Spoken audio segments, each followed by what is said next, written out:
Welcome, everyone. The very first thing that I want to just address, since we had midsummer and then we had a meeting and I was off last week, is just the recognition of the part of the year that we're in. We're in the sun winding down part of the year, what I call the dark half of the year. Even though we're in Florida and it doesn't feel very dark, our days are going to be growing shorter as we build towards the longest night on Yule. And just things to look for if you're doing any kind of meditations or journaling or figuring out life stuff. Over the next 5 months now, I guess, the direction of the energies is really about being grateful for what you have and reflecting on how you got it, what worked well, things to release in your life. If we were back in the day, this would be a time when, the next 3 holidays for us are the harvest holidays.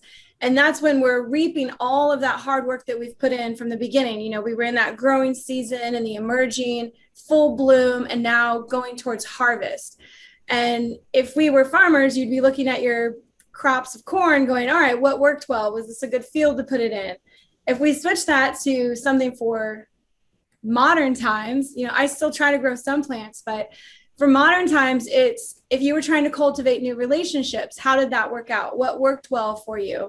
What efforts did you really put in? Because you can be totally honest with yourself in your reflections and journaling on maybe you didn't try that hard this year, and that's okay. Maybe that's something that you want to start looking forward towards the New Year's, which in either case, you can celebrate 2 New Years. Samhain on October 31st, November 1st is the Witches New Year, as they call it.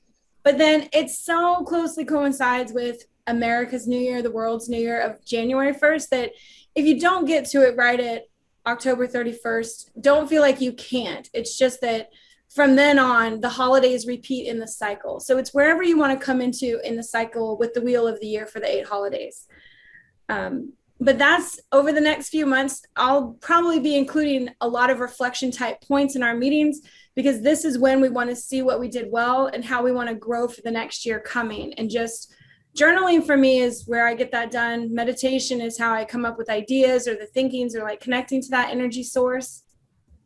So I loved a lot of things that Candy talked about when she was introducing herself, because today I wanted to talk about how hard it is to figure out your path when you start your spiritual path, whatever you want to call it. If you want to, you want to do witchcraft, if you're Reiki, if you're Buddhist, if you're Christian, even if you want to go into a coven, there's all these paths that are in front of us. And the choice is sometimes so scary that we don't choose anything, but we'll kind of dip into different things. So I was at Goodwill bookstore. You guys know I love Goodwill, right? Reduce, recycle, reuse.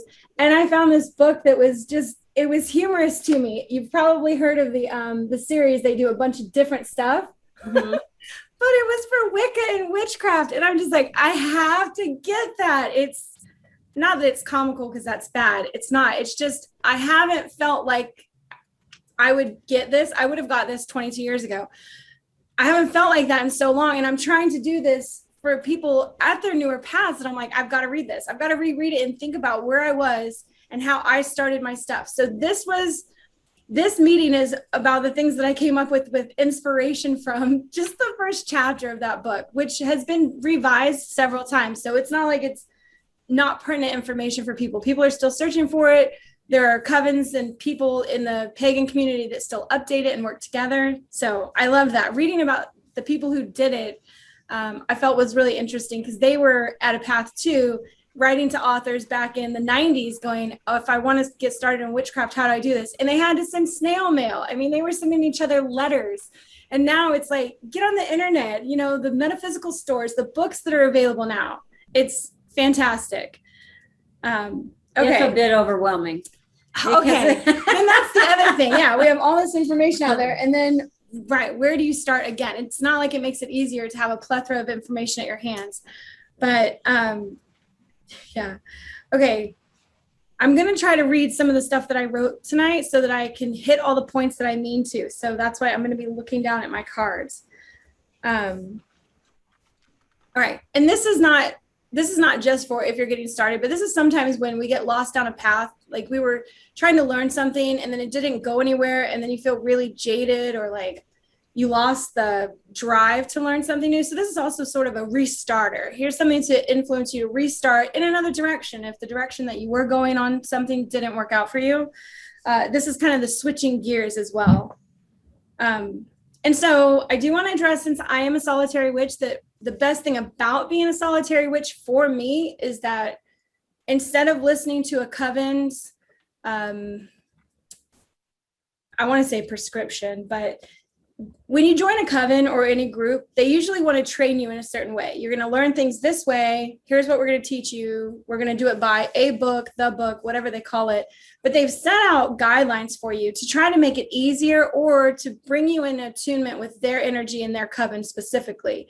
And that's why when people practice the year and a day, the dedication for spending a year and a day with a coven so that you can feel out the energies and the acceptance and, you know, the dedication towards your own craft and where you fit in, that there's not a, once you're in, you can't get out. I mean, it's more of figuring out who you are along that journey. And so they're trying to feed you information the best way that they can. But with being a solitary witch, if as soon as I'm interested in tarot, I can go right to tarot. In a coven, you may be first set up with something else to learn about, you know, the trees of the old world or something. So your structured learning could be helpful, but also hindering because you can't immediately get into the things that you want to get into. So I just want to say I'm very blessed that I'm a solitary witch and I can basically do what I want and learn what I want when I want and how I want.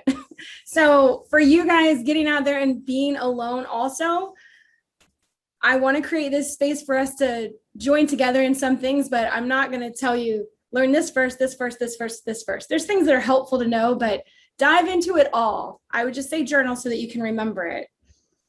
All right. That's my whole, like, on a, what's the thing called? Platform, whatever it's called when you're on a soapbox. Damn it. I always forget that word when you're on a soapbox about something. Okay.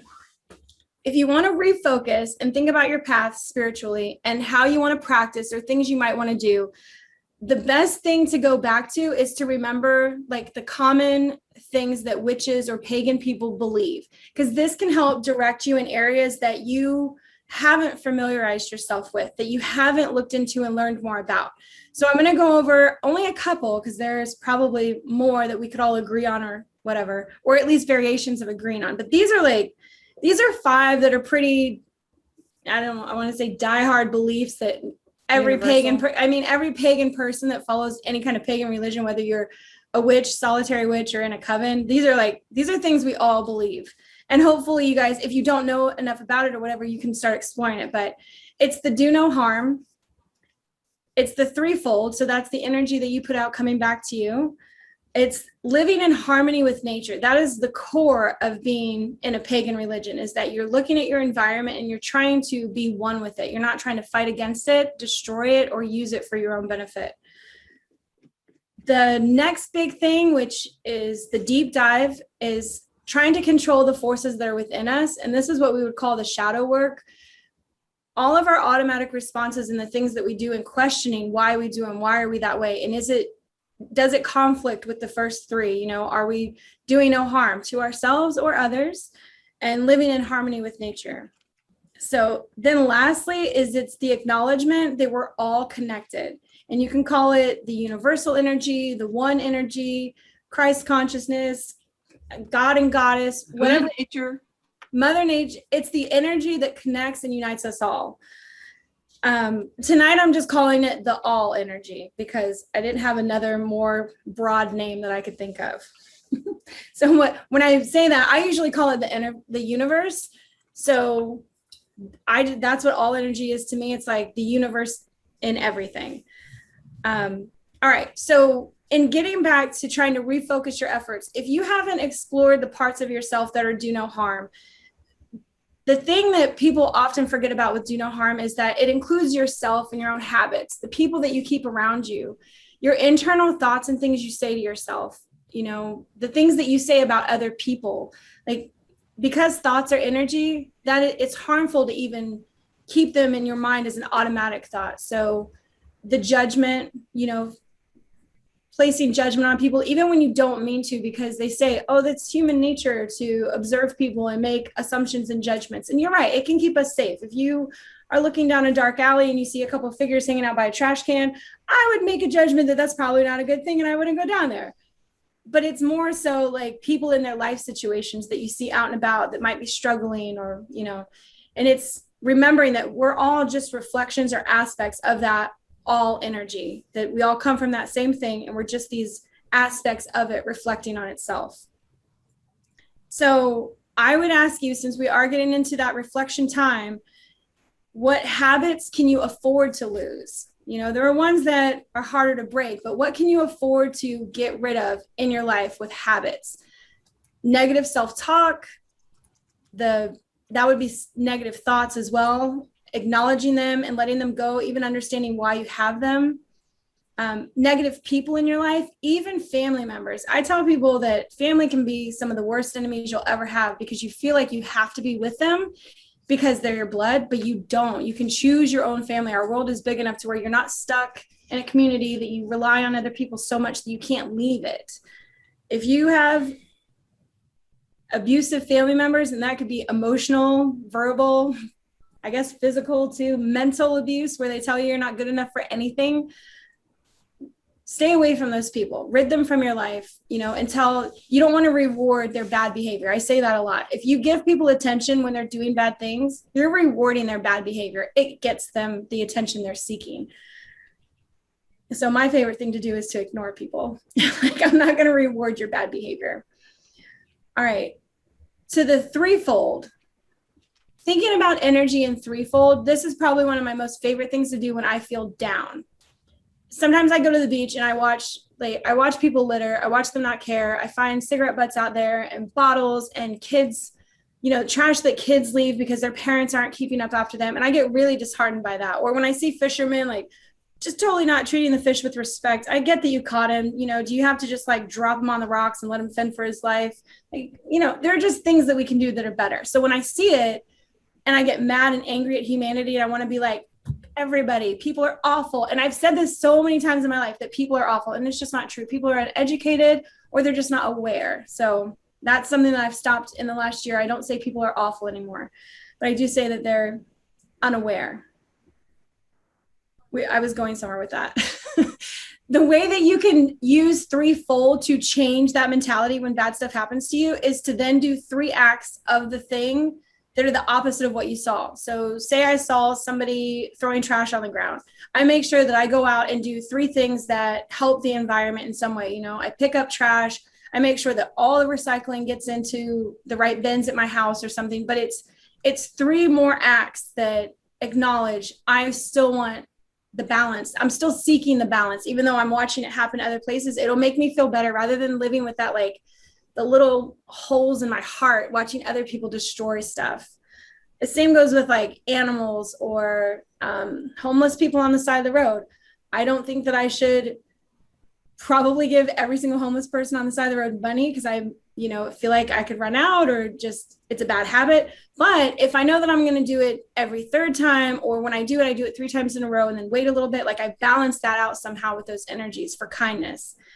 But and the other way that I've learned to use this is, if you look at what you're craving in your life, if you're craving friendship or kindness or love, a relationship, set a goal for yourself to go out and do 3 acts of that thing for somebody else. So if you're really searching for kindness, like you've been in a really bad breakup or a bad relationship, and you wish you had been treated with more kindness, if that's the word that comes to you, seek to go out into the world and do 3 acts of kindness. And you can always do more, but it's a way to set yourself up to turn that negative thing and not harbor it, and put it into forces for good out into the world, because that energy will return to you anyways with the rule of 3.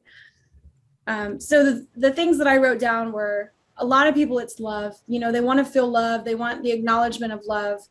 So what are the 3 acts of love that you could do? And it could be for people you know or people you don't know. Looking for opportunities to buy somebody's coffee or something, you know, again, giving to homeless, volunteering at a shelter, saving an animal, you know, whatever it is, whatever that love is for you. For me, it's not a lot about people. It's mostly about the environment and animals. You guys will notice. But I do things for my family for sure, because I love them. Kindness is the other one I wrote down. And then money. I think that there's always this feeling of lack, that's something that I've struggled with. Like there's just not enough, and there's definitely enough in the world. Like energy, money is only an exchange of energy. It's not a real physical thing. I mean, it's real and physical in our world, but when you think about the way that money flows in and out of everybody's lives, it's just an energy and it's an exchange. And when you think about it like that, you won't feel that lacking of money. So that's another way that I reinforced to myself that, yes, when I give money to organizations that, you know, rescue seabirds or the sea turtles or Greenpeace, whoever, that's how I'm expressing. I don't think that I'm lacking. So doing 3 acts to bring it back to you. All right. I think that was 3 so far. I want to open up the floor for comments or questions and any stories that you guys have where you found yourself trying to right a wrong in your own life by going and, you know, doing something well for somebody, you're doing something better than what somebody did to you.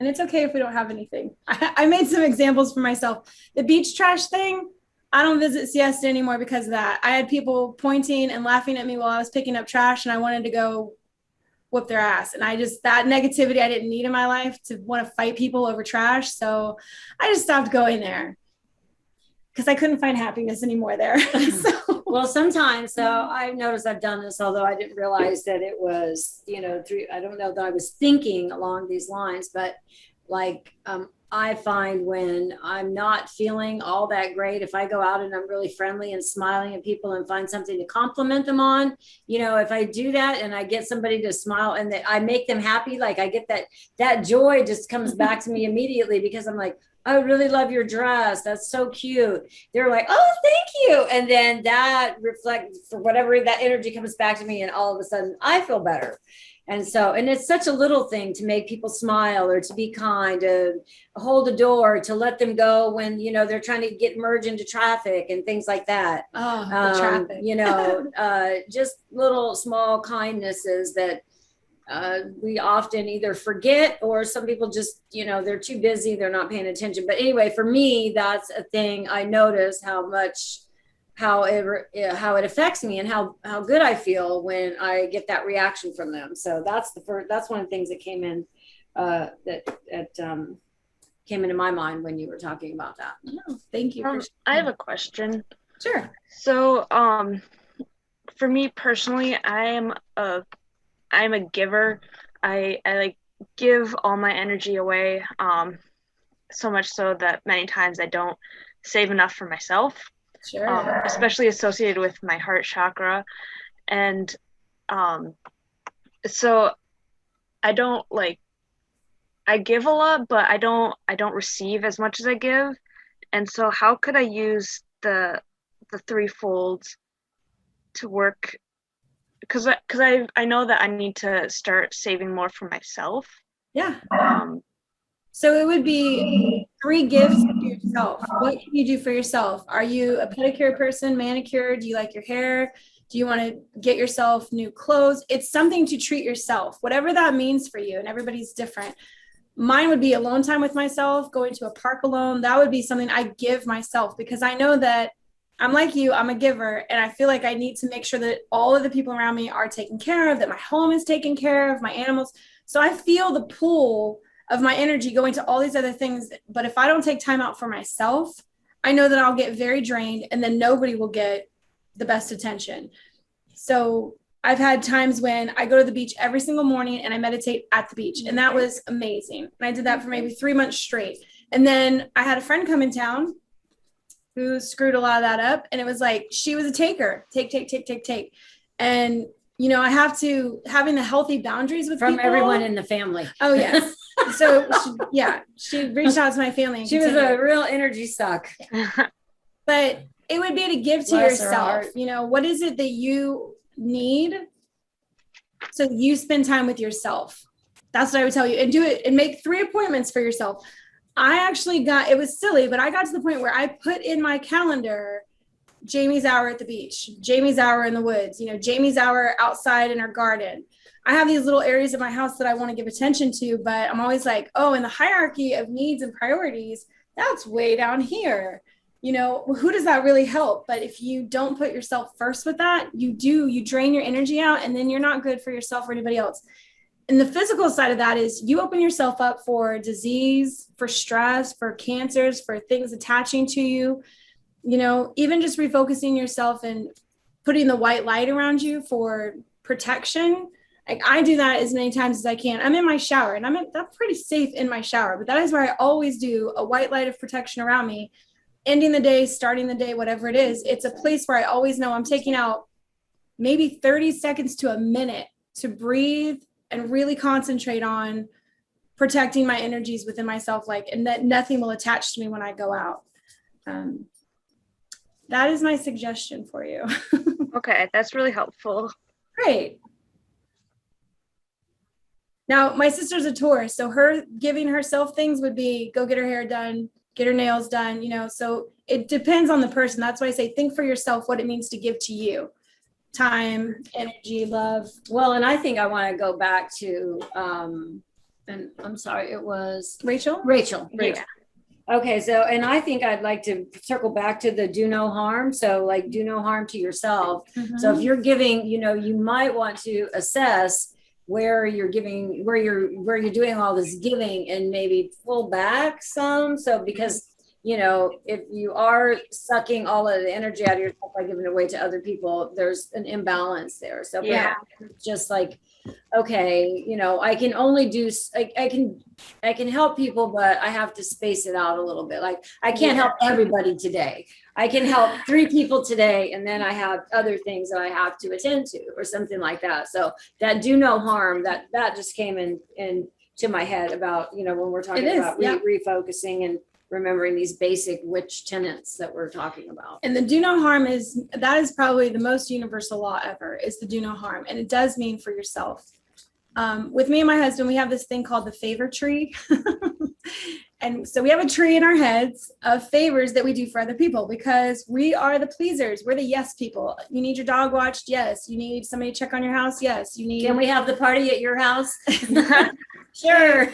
So, and you know, yeah, we are and we like it. We are people. We love to entertain our family. We love having them there. All of that also benefits us, but it's a drain when we foot the bill for everything. We're the ones who clean up everything, you know, the drain on us. So with the favor tree, we always say, how many favors have we done in general? And it's not just for one person. It's like, okay, this week we've spent 5 favors from the favor tree. It's like we need to go a whole week with no favors. We have to say no to everybody after this because we're drained. And we talk about it in that way of like, I'm exhausted. I'm done doing for people for a little while. Like I'm a very we're all out of favors is what we're out of favors. But it's only for a short period of time. So yes.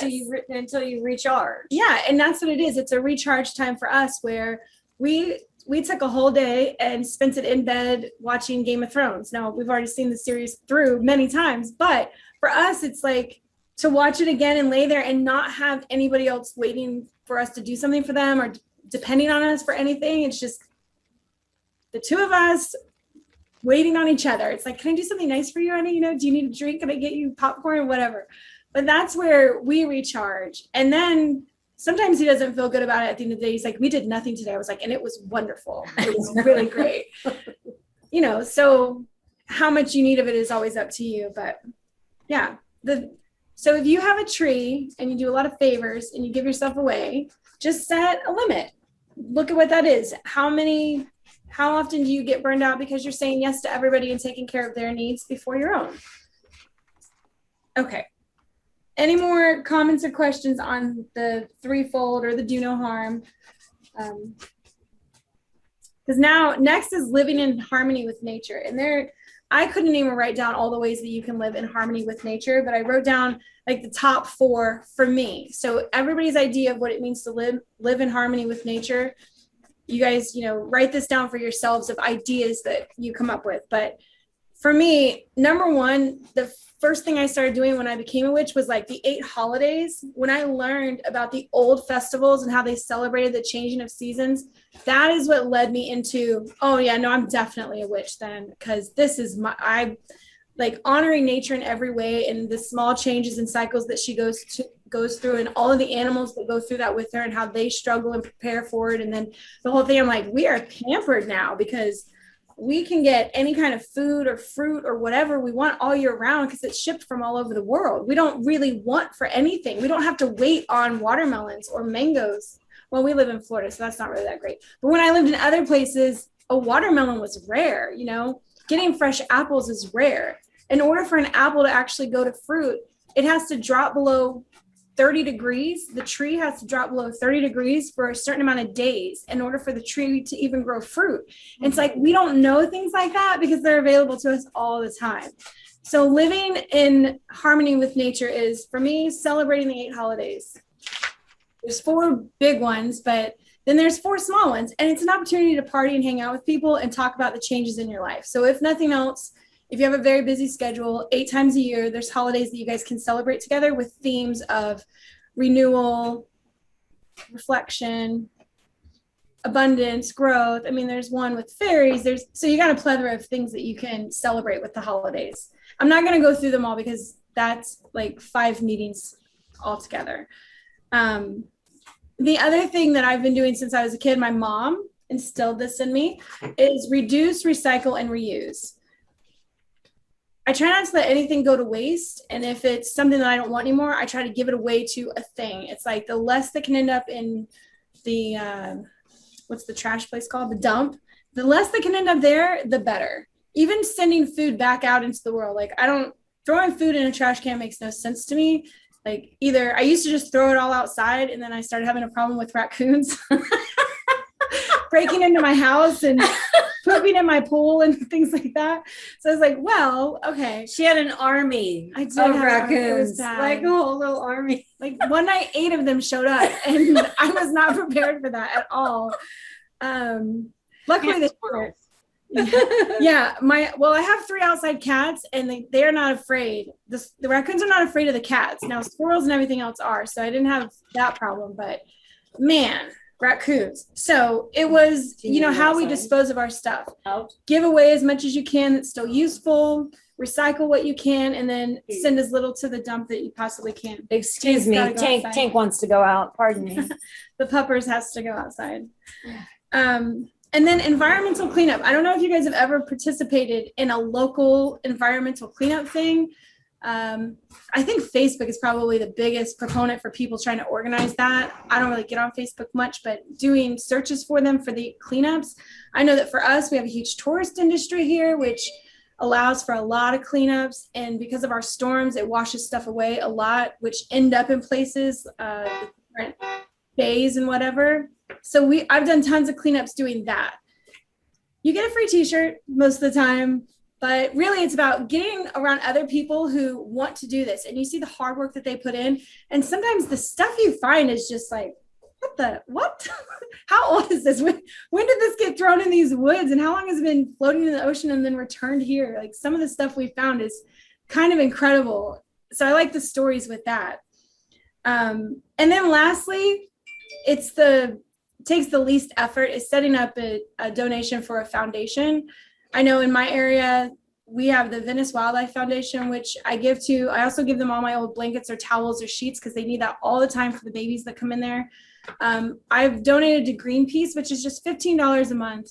And I just finally stopped it because I'm reducing right now all of my subscriptions. But giving to an organization, no matter how much it is, even if it's a single time of the year, even if it's like one time, that's something just minimal that you can do and go, okay, this is how I'm supporting that goal of living in harmony with nature in a way that I can afford to. Because if you don't have the time to give, you just don't. But hopefully you have $5 or something. I don't know.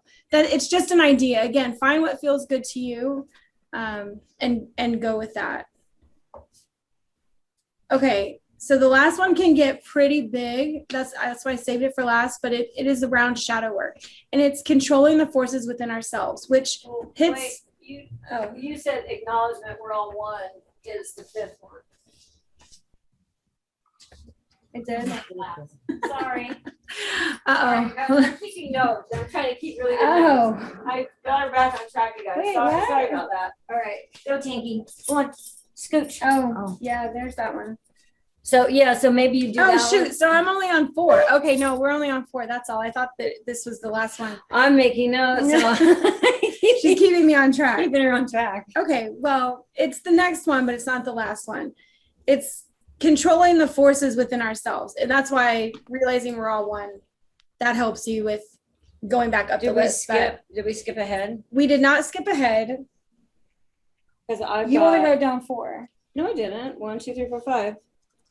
1, 2, 3, 4, 5. And I got acknowledgement work. Shadow work's the next one after controlling the forces. Oops. No, Mom, I love you. It's totally fine. Seek to control the forces within ourselves. That's number 4 on the list. Everybody listen. I made a list. 1, 2, 3, and 4. Seek to control. All right. She was talking really fast and I got lost. It's okay. We're going to go through both of those. But so the next one is seeking to control the forces within ourselves. I think that when you get deeper into witchcraft, it always comes up because you start asking yourself why and why and why and what do I believe and what do I believe and why do I believe it? And you just keep asking yourself these questions. They demand an answer for you to acknowledge what you are, who you are, where you are, how you're living. Like all of that stuff starts to come up because you have to make these decisions on what your life looks like in reflection, not just I'm living my life and everything's okay because I have a house and food and a car and a job and whatever, but like in reflection, every time you have to do a reflection and you're looking at your life and you write things down that you've done or you haven't done and you're like, this still doesn't feel right, or I'm still not doing the things I want to do. This is not the life I want to live. So when those things come up, it's controlling the forces within ourselves. And that's often what we call the shadow work, because as you explore these options or just the desire to have more, do more, be more, or be less, with the spending your energy outside of yourself, the being less part that comes up, that takes a lot of time and energy out of yourself. It would be one of those, you're alone, you're journaling it, you're feeling it, you're letting that energy in, you're crying for all the missed opportunities that pass that you can't get back and just letting them go, because you can only hold on to that sadness for so long.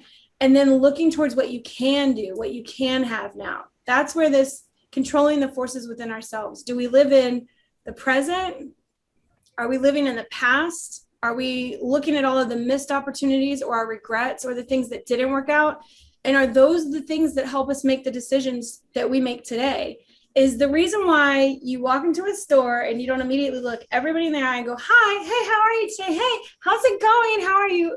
Because what? Why don't we do that to each other? So when you start understanding your own mechanisms on what drives you internally to do the things you do, that's the controlling the forces within yourself. This goes back to making assumptions about people. Why did you start making those assumptions in the first place? Who influenced you?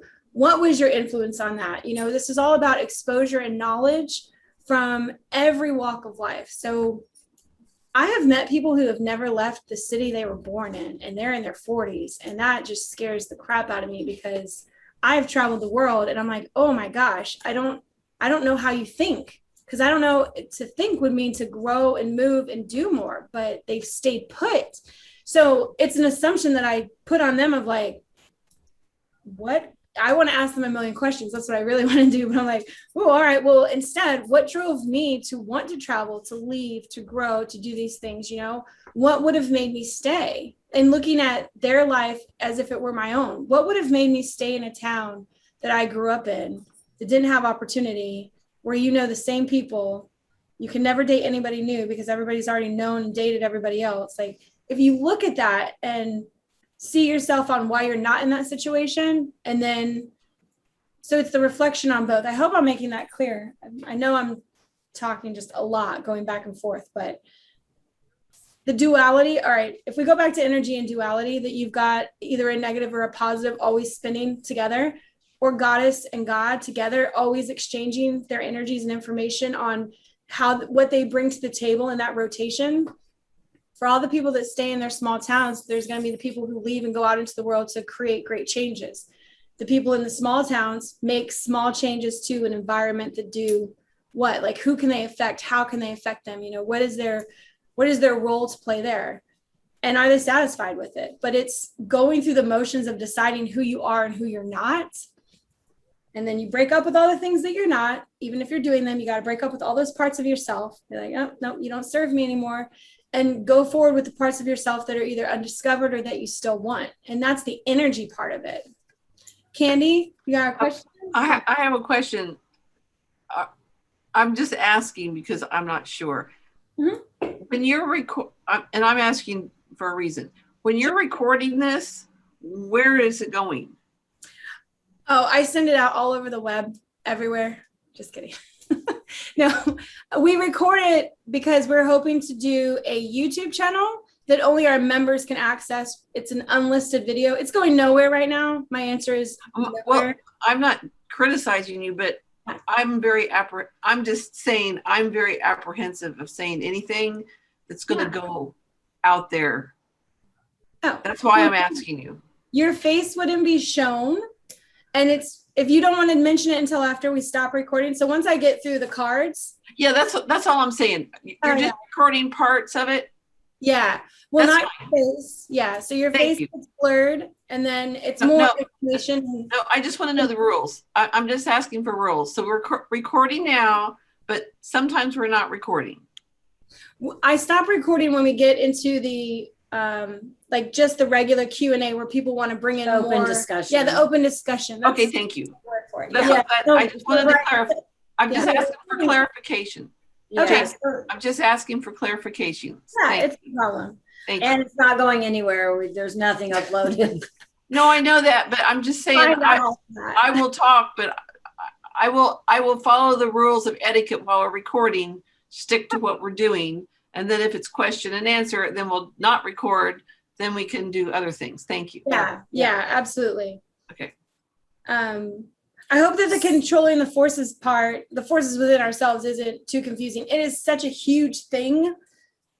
It's all over. Go ahead. Yeah. Okay. So being a new witch, this shadow work, because we've had a class on shadow work before, and I'm not sure I really got it. And I hear shadow work, and I had this epiphany, and I shared it with Jamie here recently, where I realized what that book of shadows and the shadow work actually means. And it's like, and I explained it to her as like, it's all of these. So I'm going to talk about myself. So I've had all of these experiences, and they're like layers of my personality that are these experiences that have formed my personality.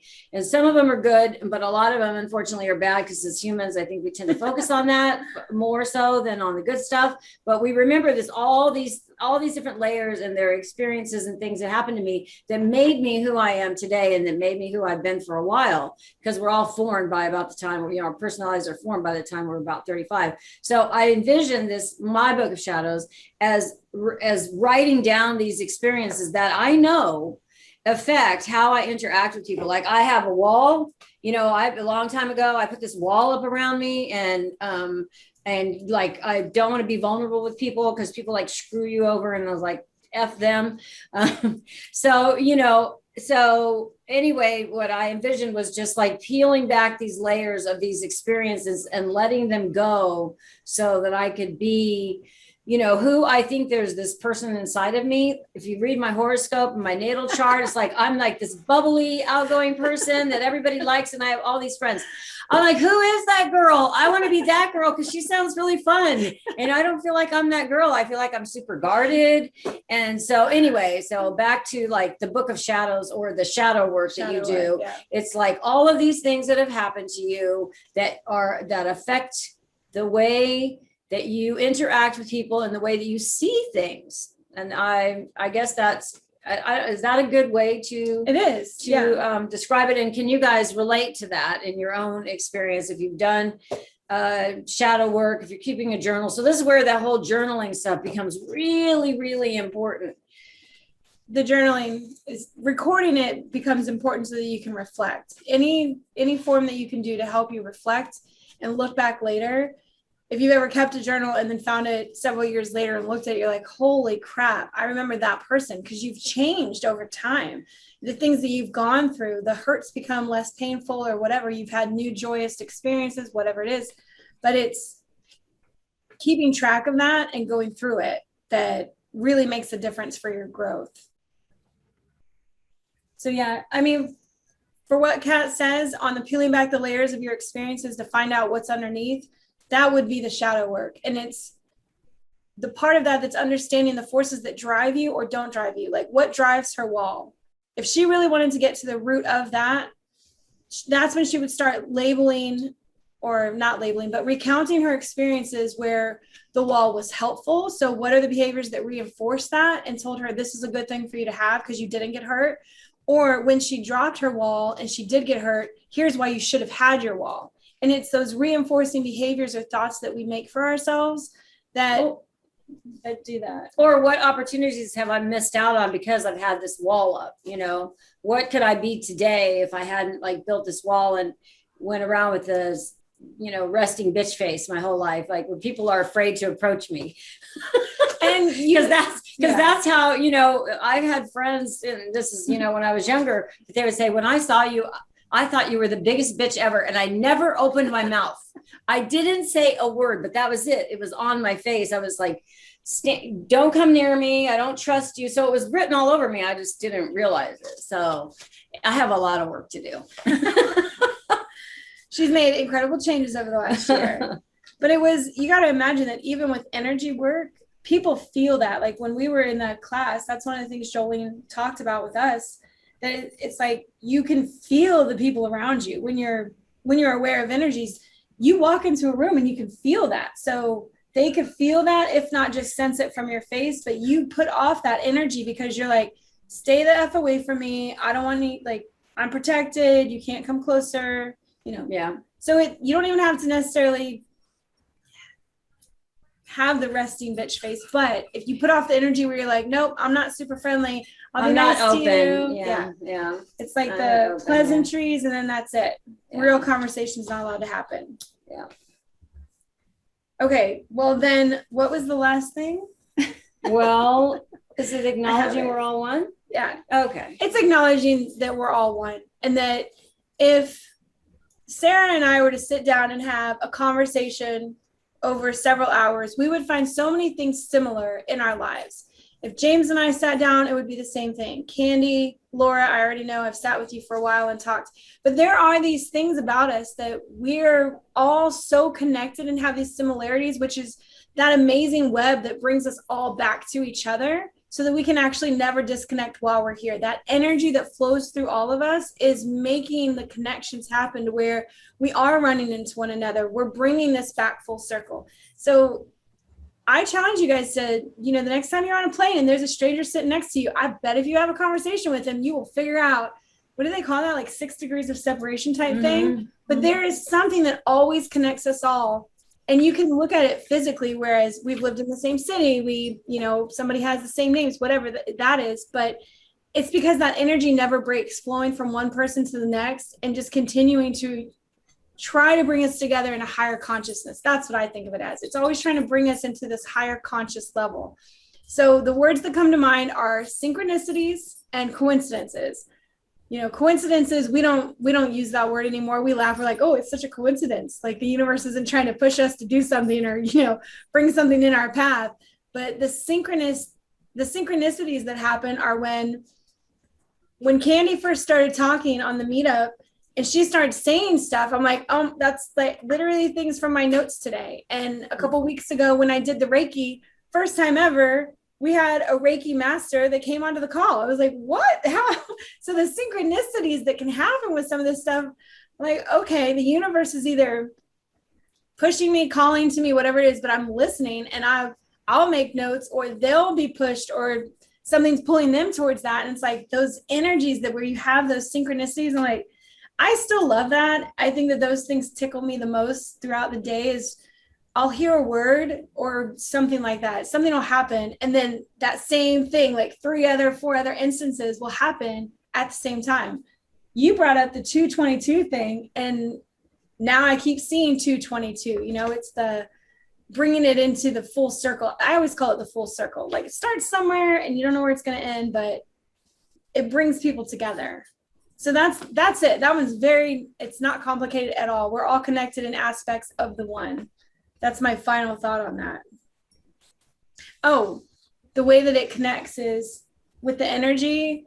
if the energy I send out to you guys now, or for all the meetups that I've done, I wholeheartedly believe that whatever energy that I send out is going to come back to me as well. So I'm always trying to do things that would be helpful for other people, because in the end, it would be helpful for me too.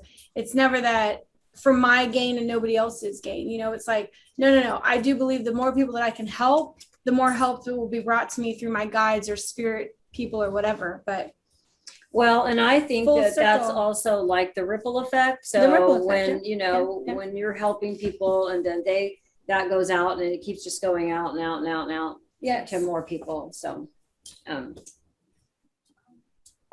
Okay. is that it?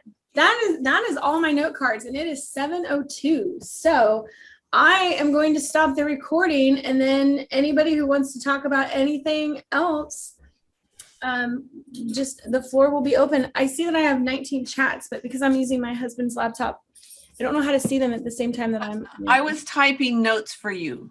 Oh, okay. Thank you.